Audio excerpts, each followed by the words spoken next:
Menteri. Di tempat lain, kantor tuh jam 8 baru ramai. Di Kementerian Pertanian, jam 5 pagi sudah ramai. Kenapa jam 5 Bapak sudah di Jadi kantor? gini Pak, mungkin terbiasa dari kecil karena kami kan petani. Bapak anak petani? Ya, kalau bangun subuh, selesai sholat, langsung beraktivitas, cari rezeki. Katanya kalau sudah sholat nggak usah tidur, langsung cari keluar Ini rumah. Menteri Pertanian yang menterinya anak petani. Ya, anak petani. Itu Jadi, kemudian sekarang bisa di sini dan Bapak memiliki, mohon maaf harus dikatakan, Bapak sudah kaya sebelum jadi menteri. titipan. Ya, titipan Allah. Jabatan, rezeki, harta titipan semua.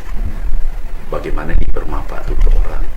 Dan ini dijadikan alat atau ini digunakan untuk beribadah. Dan kalau perlu ini kita gunakan untuk tabungan akhirat, sedekah, infak, bekerja. Saya kira itu jauh lebih penting. Pernah jadi ASN? ASN itu 15 tahun tambah menteri 20 tahun Di mana? di PTPN. Oh, Bapak karyawan perkebunan? Iya, perkebunan. Kemudian sekolah, mengajar jadi dosen, jadi pengusaha. Jadi kami coba semua. Pakai motor dong? Jalan kaki. Awalnya jalan kaki selama 2 tahun. Nah, ini motor saya. Coba ambil. Nah, kan, pakai motor Honda Win. Iya, pun penyuluh, saya penyuluh kan. Oh, Bapak penyuluh perkebunan? Iya, penyuluh perkebunan tuh motornya. Oh. Nah, Itu wajah lagi sengsara ya? sengsara. Dan ini baru aku tahu naik motor setelah ada motor pembagian dari negara. Oh. Itu plat merah. Plat merah karyawan DT perkebunan. 2020A. Tapi happy Pak, tetap itu senyumnya Nikmati. ceria tuh. Syukur disyukuri. Jadi menjadi pegawai perkebunan. Terakhir, kemudian setelah itu merintis usaha. Lanjutkan usaha. Kami usaha racun tikus. Oh, racun tikus? Iya, tapi yang diracun tikus ya Pak ya? Iya.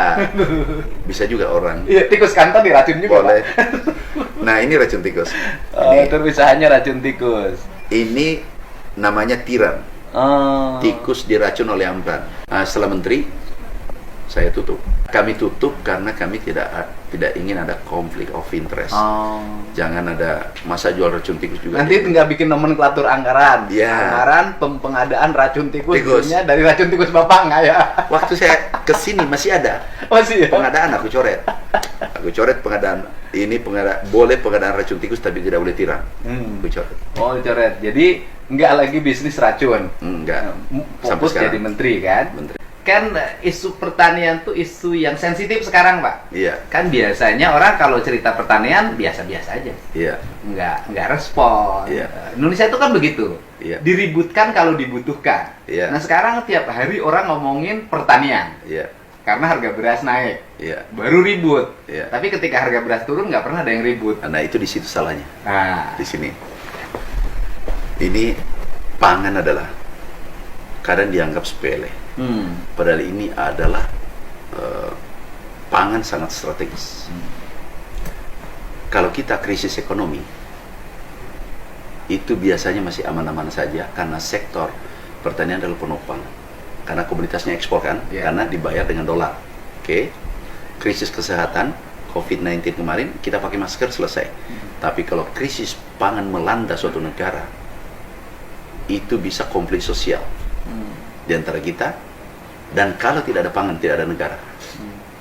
Nggak ada negara yang bisa berdiri di belahan bumi ini kalau tidak ada pangan. Bisa dibayangkan. Sehingga aku minta dengan segala kerendahan hati, tolong dipahami dan jangan diganggu sektor pertanian. Pertanian bermasalah, kita bermasalah semua. Oleh karena itu, mari kita gandengan tangan untuk meningkatkan produksi pertanian. Nah, pangan ini kita harus jaga bersama. Petani sederhana, beri sarana produksi, pasti Bapak lebih tahu lah. iya. Beri pupuk yang cukup, sudah selesai masalahnya. Petani sudah tersenyum. Kemudian beli produknya dengan harga yang menguntungkan di atas HPP, sudah selesai. Petani permintaannya sangat sederhana. Tetapi kalau cabai naik sedikit di bulan Ramadan, ributnya besar dunia. se-Indonesia. Langsung diumumin. Disidak pasarnya. Padahal ini harus pemahaman kita merubah mindset sedikit. Petani tidak punya THR. Pegawai terima THR, itu petani nggak ribut. Terima bonus nggak ribut. Terus petani dari mana THR-nya untuk beli baju baru anaknya? Itu dari kenaikan harga cabai sedikit, bawang sedikit, di batas normal, batas wajar. Berilah ruang petani untuk berlebaran. Jadi kami selalu katakan, beri ruang petani tersenyum, kesempatan tersenyum, konsumen bahagia. Ini harus balance, supaya kita damai. Kita selalu kondusif. Yang penting kita hadir di sisi petani, kita peduli dengan petani, pasti berproduksi.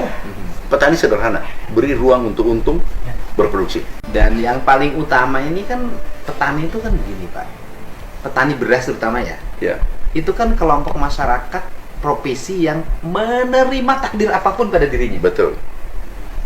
Gagal panen, mereka modal lagi sendiri. Tapi kan mereka tidak nunggak. Kemudian harga gabah turun, mereka tidak pernah protes.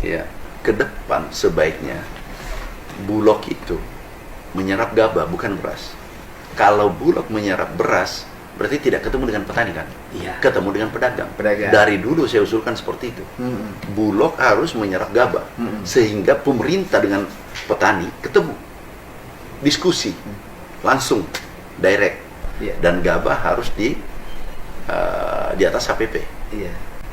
Semoga ke depan seluruh produksinya bisa dibeli negara dan negara menyimpan di gudang. Nah, nih yang Bapak cerita itu ini programnya. Ini sebenarnya belum bisa dibocorkan. Cold storage. Bocoran dikit silo. Ini. Jadi mimpi besar kita semua untuk Indonesia, kita membangun cold storage.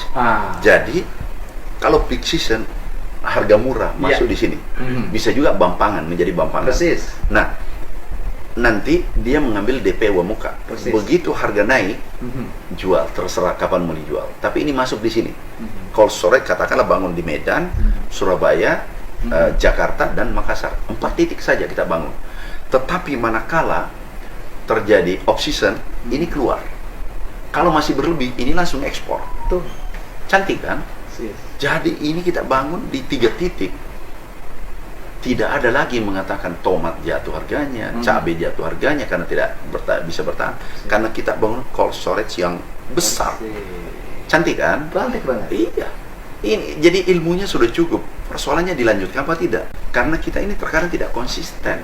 Kalau ada program bagus tiba-tiba ditinggal karena ganti kepala desa, ganti bupati, ganti gubernur, biasanya ganti program. Kalaupun program yang dulu sudah bagus.